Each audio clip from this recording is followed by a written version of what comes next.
రాజమండ్రి నగరం అంతర్జాతీయ క్రీడా వేదికగా రూపుదిద్దుకోబోతోంది. ప్రపంచమంతా ఇప్పుడు రాజమహేంద్రవరం వైపు చూడబోతోంది. చైనా పురాతన క్రీడా డ్రాగన్ బోట్ పోటీలు త్వరలోనే రాజమహేంద్రవరంలో జరగబోతున్నాయి.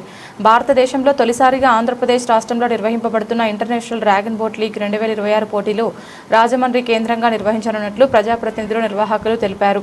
Think outside Indian kayaking and canoeing association సంయుక్త ఆధ్వర్యంలో మే 30, 31, జూన్ 1 తేదీల్లో జరగబోయే ఈ కార్యక్రమానికి సంబంధించిన లోగోను MP Daggubati Purandeswari, SAAP chairman Animini Ravinaidu ఆవిష్కరించగా జెర్సీని బలరాం నాయుడు, ఎమ్మెల్యే ఆదిరెడ్డి శ్రీనివాస్, బొడ్డు వెంకటరమణ చౌదరి ఆవిష్కరించారు.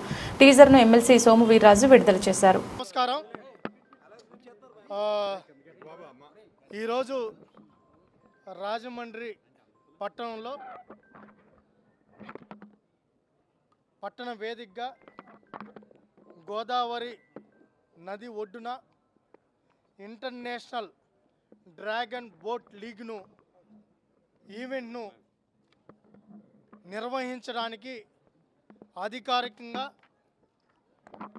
గౌరవ పార్లమెంటు సభ్యులు పురంధేశ్వరమ్మ గారు, అదేవిధంగా గౌరవ శాసనసభ్యులు యువ ఎమ్మెల్యే ఆదిరెడ్డి వాసన్న గారు, అదేవిధంగా ఎమ్మెల్సీ సోము వీర్రాజు గారు, అర్బన్ డెవలప్మెంట్ చైర్మన్ వెంకటరమణ చౌదరన్న గారికి వీళ్ళ చేతుల మీదుగా ఈరోజు లీగ్ సంబంధించి లోగోను ఆవిష్కరించడం జరిగింది. దాదాపు 12 దేశాలకు సంబంధించిన ఇంటర్నేషనల్ ప్లేయర్సు ఈ లీగ్లో పాల్గొంటారు. 1200 మంది డ్రాగన్ బోటుకు సంబంధించిన క్రీడాకారులు దీంట్లో భాగస్వాములు అవడంతో పాటు ఈ దేశానికి సంబంధించి, ఈ రాష్ట్రానికి సంబంధించి 35 టీములు దీంట్లో పాల్గొంటాయి. అంటే రెఫరీసు, కోచెస్, దాంతోపాటు ఎన్డీఆర్ఎఫ్ టీము ఇవన్నీ కలిపితే దాదాపు 3000 మంది రాజమండ్రిలో ఇక్కడ ఆ టీం నిర్వహించడానికి 3 రోజులు దాంట్లో భాగస్వాములు అవుతారు. ఇంతకుముందే ఎమ్మెల్యే గారు చెప్పినట్టు వాళ్ళు ముందుగా ఇక్కడే ప్రాక్టీస్ కూడా చేస్తారు. ఆ 10 రోజులు రాజమండ్రి అనేది కళలకు, సంస్కృతికే కాదు క్రీడలకు కూడా హబ్బుగా ఉండేలాగా ఉంటుంది. ఇదొక చారిత్రాత్మక ఘట్టం. దాంతోపాటు ఈ లీగ్ రావడం చాలా కష్టపడడం జరిగింది. ఈ లీగ్ ఊరికే రాలా, వేరే రాష్ట్రాలకు కేటాయించిన లీగ్ని మేము ఇంతకుముందు చెప్పాం. ఇండోర్ స్టేడియం ఎమ్మెల్యే గారితో కలిసి ఓపెన్ చేస్తున్నప్పుడు ఎమ్మెల్యే గారు ఆ రోజు ఒక మాట చెప్పారు మాకు, రాజమండ్రికి ఏదైతే ఉందో ఈ బ్యాడ్మింటన్ వీటితో పాటు వాటర్ గేమ్స్ సంబంధించిన ఏదైతే క్రీడలు ఏదైనా ఉంటే, ఇంటర్నేషనల్ క్రీడలు ఉంటే వాటిని ఇక్కడ కానీ నిర్వహించగలిగితే రాజమండ్రి స్థాయిని పెంచిన వాళ్ళు అవుతాం. ఇది ఇంటర్నేషనల్ స్టాండర్డ్స్ అవ్వాలి. ఇది కళలకు, సంస్కృతి, క్రీడలకు కూడా హబ్బుగా మారాలని, దానికి సంబంధించి వాటర్ గేమ్స్ను ఇక్కడికి తీసుకొని రామని ఆ రోజే ఎమ్మెల్యే గారు మాకు చెప్పడం జరిగింది. ఆ రోజే మేము చెప్పాం, డ్రాగన్ బోటుకు సంబంధించిన లీగ్ ఇక్కడికి తీసుకొని వస్తామని.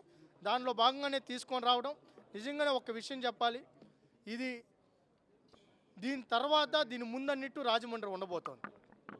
కాబట్టి దీని మీ సహకారం కావాలని కూడా విజ్ఞప్తి చేస్తున్నాం.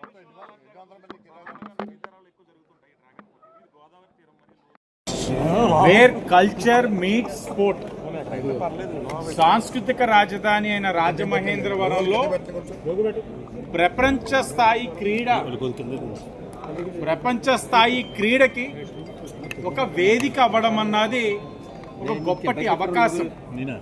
ఇందాకే సోదరులు శాప్ చైర్మన్ రవినాయుడు గారు చెప్పినట్లుగా ఊరికే అయితే ఇది ఇక్కడికి రాలా, ఎంతో కృషి, ఎంతో పట్టుదలతో ఈ క్రీడ ముమ్మాటికి రాజమహేంద్రవరానికే రావాలి అని గౌరవ ఎంపీ పురంధేశ్వరి గారు కానీ, సోదరులు శాప్ చైర్మన్ రవినాయుడు గారు కానీ, అలాగే ఈ రాష్ట్ర స్పోర్ట్స్ మినిస్టర్, కల్చరల్ మినిస్టర్ కేంద్రంతో అనుసంధానం చేసుకొని ఏదైతే ఖేలో ఇండియా ఫెడరేషన్ వారి యొక్క సహకారం, అసోసియేషన్ వారి యొక్క సహకారంతో ఇక్కడ తీసుకురావడం జరిగింది. అఫీషియల్ టీజర్ లోగో అన్ని లాంచ్ చేయడం జరిగింది. మధ్యాహ్నం 2ంటికి డిస్ట్రిక్ట్ అడ్మినిస్ట్రేషన్ ఏదైతే కలెక్టర్ గారు, ఎస్పీ గారు, ఆర్ఎంసీ కమిషనర్ గారు, ఎంపీ గారు, నాతో పాటు మిగతా ప్రజాప్రతినిధులు కూర్చొని క్రీడని ఏ విధంగా నిర్వహించాలి, లాజిస్టిక్స్ కానీ ఇన్ఫ్రాస్ట్రక్చర్ కానీ ఏ విధంగా ప్రొవైడ్ చేయాలి, సేఫ్టీ నార్మ్స్ ఏ విధంగా తీసుకోవాలి, ఈ యొక్క క్రీడ ద్వారా రాజమహేంద్రవరం ఒక బ్రాండ్ ఇమేజ్ని ఏ విధంగా ముందుకు తీసుకెళ్ళాలి, ఆంధ్రప్రదేశ్ ఒక బ్రాండ్ ఇమేజ్ని ఏ విధంగా ముందుకు తీసుకెళ్ళాలి, ఆంధ్రప్రదేశ్లో క్రీడలకు ఇస్తున్న ప్రోత్సాహాన్ని ఏ విధంగా తెలియచేయాలన్న దాని మీద కూర్చోవడం జరుగుతుంది. తప్పకుండా ఇది గొప్ప అవకాశం. రాజమహేంద్రవరాన్ని ఎన్నికల ముందు మేము ఏదైతే చెప్పున్నామో కూటమి పోటీ చేసే ఆనాటి సభ్యులుగా ప్రజాప్రతినిధులుగా పోటీ చేసిన సందర్భంలో కల్చరల్ హబ్గా, స్పోర్ట్స్ హబ్గా తీర్చిదిద్దుతామని హామీ ఇచ్చాం. స్పోర్ట్స్ హబ్ తీర్చిదిద్దడానికి అనుగుణంగా ఖేలో ఇండియా నుంచి 14 కోట్లు phase 2 multipurpose sports complex sanction అయింది, టెండర్ ఓపెన్ అయిపోయింది. ఫేజ్ 3కి 13 కోట్లు ఓవరాల్గా శాంక్షన్ కూడా అవ్వడం జరిగింది. ఎంపీ గారికి, శాప్కి ధన్యవాదాలు తెలియచేస్తూ ఇప్పుడు ఈ స్పోర్ట్ ద్వారా రాజమహేంద్రవరాన్ని నెక్స్ట్ లెవెల్ తీసుకెళ్లబోతా ఉన్నాం కూడా తెలియజేస్తా ఉన్నాం.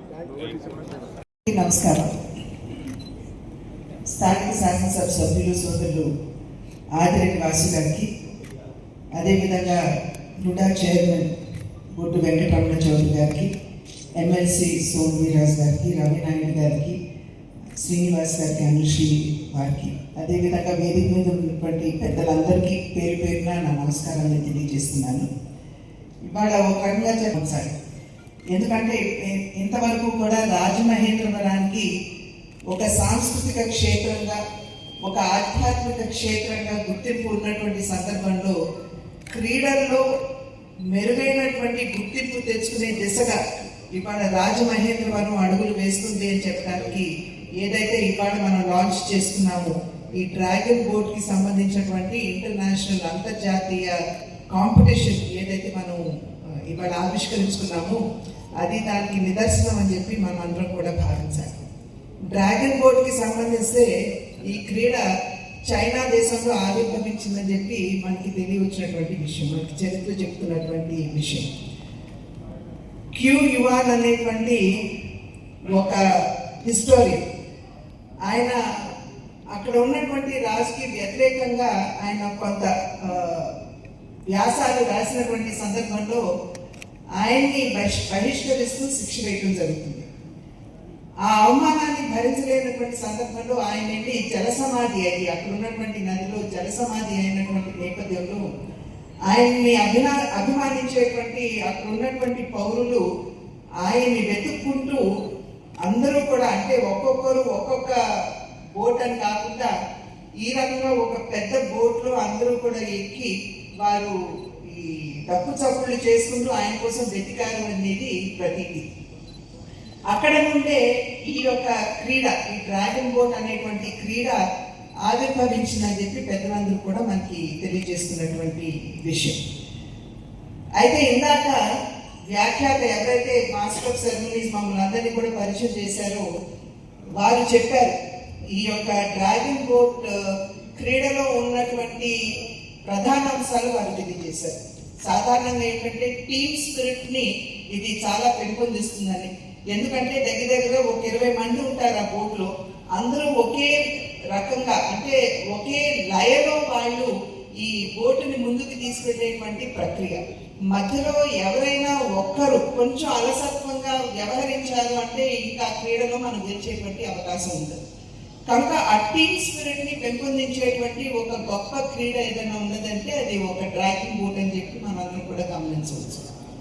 అదేవిధంగా కాన్సన్ట్రేషన్, ఎందుకంటే మనకి ఏదన్నా కొంచెం అటు ఇటు మనం ఆ బోటు ముందుకు తీసుకెళ్తున్నటువంటి నేపథ్యంలో కొంత మేరకు అటు ఇటు మన కాన్సన్ట్రేషన్ పక్కకు వెళ్ళింది అని అంటే ఈ లయ మీద మనకి ఈ లయ తప్పుతుంది. ఈ లయ తప్పిన వెంటనే మనం గెలిచేటువంటి అవకాశాలు తగ్గిపోతాయి. కనుక కాన్సన్ట్రేషన్. అదేవిధంగా ఆరోగ్యానికి సంబంధించి చాలా వరకు కూడా మనం చూస్తూ ఉంటాం. ఈ జెన్ జీ ఇప్పుడు ఉన్నటువంటి తరం వారు ఎవరైతే ఉన్నారో కార్డియో ఎక్సర్సైజెస్ చేస్తాము అని చెప్తూ ఉంటారు. కానీ ఒక రకంగా చెప్పాలంటే దీన్ని మించినటువంటి కార్డియో ఎక్సర్సైజ్ ఉంటుందని చెప్పి నేను భావిస్తాను. కనుక అన్ని విధాలా కూడా మనం చూసినట్లయితే ఈ డ్రాగన్ బోట్ అనేది పోటీలు అనేవి నిజంగా మన రాజమహేంద్రవరానికి రావడం మనమందరం కూడా దీన్ని స్వాగతించవలసినటువంటి విషయంగా భావిస్తూ రవి నాయుడు గారిని, ప్రదీప్ నాయుడు గారిని, ఎవరైతే ఈ క్రీడని ఇక్కడికి తీసుకురావడానికి వారి ముఖ్య భూమికని వారు తీసుకున్నారో వారిని ప్రత్యేకించి సభాముఖంగా నేను వారిని అభినందిస్తున్నాను. అదేవిధంగా మన దేశ ప్రధాని గారు కావచ్చు, నరేంద్ర మోడీ గారు కావచ్చు, మన రాష్ట్ర ముఖ్యమంత్రి వర్యులు కావచ్చు చంద్రబాబు నాయుడు గారు, అదేవిధంగా మన క్రీడా మాత్రులు కావచ్చు కందులు దుర్గేష్ గారు, వీరు ముగ్గురు కూడా క్రీడలకి వేస్తున్నటువంటి పెద్దపీట మనం అందరం కూడా ఖచ్చితంగా గుర్తించవలసినటువంటి అవసరం చాలా ఉంది. ప్రత్యేకించి దేశ ప్రధాని నరేంద్ర మోడీ గారు మన భారత జట్టు విదేశాలకి ఏ కాంపిటీషన్ కైనా వెళ్ళొచ్చు, అది జాతీయ స్థాయిలో కావచ్చు, అంతర్జాతీయ స్థాయిలో కావచ్చు, మాట్లాడి వారిని ప్రోత్సహిస్తూ వారిని ముందుకు సాగనంపేటువంటి ఒక పరిస్థితి ఇవాళ మన భారతదేశంలో చూస్తుంది. అదేవిధంగా వారు ఓడినా గెలిచినా వారి తిరిగి వచ్చిన వెనువెంటనే వారందరినీ కూడా మళ్ళీ పిలిచి వారందరినీ ఒకవేళ ఓడారనుకోండి, మనం చూసాం గర్ల్స్ క్రికెట్ టీం ఏ విధంగా వారు కాకావికలం అయిపోయారు మనం అందరం కూడా చూసాం ఓడిన తర్వాత. కానీ వారిని పిలిచి వారికి ఇచ్చినటువంటి ప్రోత్సాహం కనుక ఇవాళ దేశ ప్రధాని నరేంద్ర మోడీ గారు క్రీడలకి పెద్దపీట వేస్తున్నారు. ప్రధానంగా దీనికి గల కారణం ఏంటంటే ఇవాళ మన యువతరం ఏదైతే ఉందో వేరు దిశల్లో డైవర్ట్ అయిపోతున్నటువంటి సందర్భంలో మాదక ద్రవ్యాలకి వారు లోబడుతున్నటువంటి నేపథ్యంలో వీటన్నిటి నుండి దురలవాటు నుండి మన యువతని దూరంగా ఉంచాలి అని అంటే ఇది ప్రధానమైనటువంటి ఒక రంగంగా వారు గుర్తించి ఈ క్రీడా రంగానికి వారు ఇస్తున్నటువంటి ప్రోత్సాహం. అదేవిధంగా ఇక్కడ మన రాజమహేంద్రవరంలో చంద్రుడికి నూలు పోగన్నట్టుగా ఏదైతే మనం ఇక్కడ మల్టీపర్పస్ స్టేడియం నిర్మాణం అని చెప్పి అనుకుంటున్నామో 3 దశల్లో అది చేసేటువంటి పరిస్థితి మనం రాజమహేంద్రవరంలో చూస్తున్నాం. మొదటి దశకి 28 కోట్లు, అదేవిధంగా రెండవ దశకి 13.75 కోట్లు ఇవ్వడం జరిగింది. నిందాకన్నట్టుగా చంద్రుడికి నూలుకో మన్సుఖ్ మాండవ్య గారు కేంద్రంలో క్రీడా మంత్రిగా ఉన్నటువంటి సందర్భంలో వారి దగ్గరికి స్వయంగా నేను వెళ్ళి వారితో మాట్లాడి వారి చేత ఆ ఫ్లైట్ మీద సంతకం చేయించుకుని బయటికి వచ్చిన తర్వాతే మనకు 13.75 కోట్ల రూపాయలు మనకి రెండవ దశకు వచ్చింది. అదేవిధంగా మూడవ దశ కూడా ఇవాళ ఉంది. అది కూడా అతి త్వరలో ఇవాళ పొద్దున కూడా వారి ఆఫీస్తో మాట్లాడటం జరిగింది.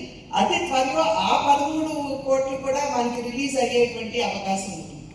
కనుక స్థానిక శాసనసభ సభ్యులు మరి ఆదిరెడ్డి బాసు గారు వారు కూడా క్రీడల మీద ప్రత్యేకమైనటువంటి దృష్టి సారిస్తూ ఇక్కడ ఉన్నటువంటి అవసరాన్ని ఎప్పటికప్పుడు నా దృష్టికి తీసుకొస్తున్నటువంటి సందర్భంలో నేను కూడా కేంద్ర ప్రభుత్వం దగ్గరికి కేంద్ర క్రీడా మంత్రులు వారి దృష్టి కూడా తీసుకెళ్లేటువంటి అవకాశం నాకు లభిస్తుంది. కనుక వారికి కూడా నేను ధన్యవాదాలు తెలియజేస్తున్నాను.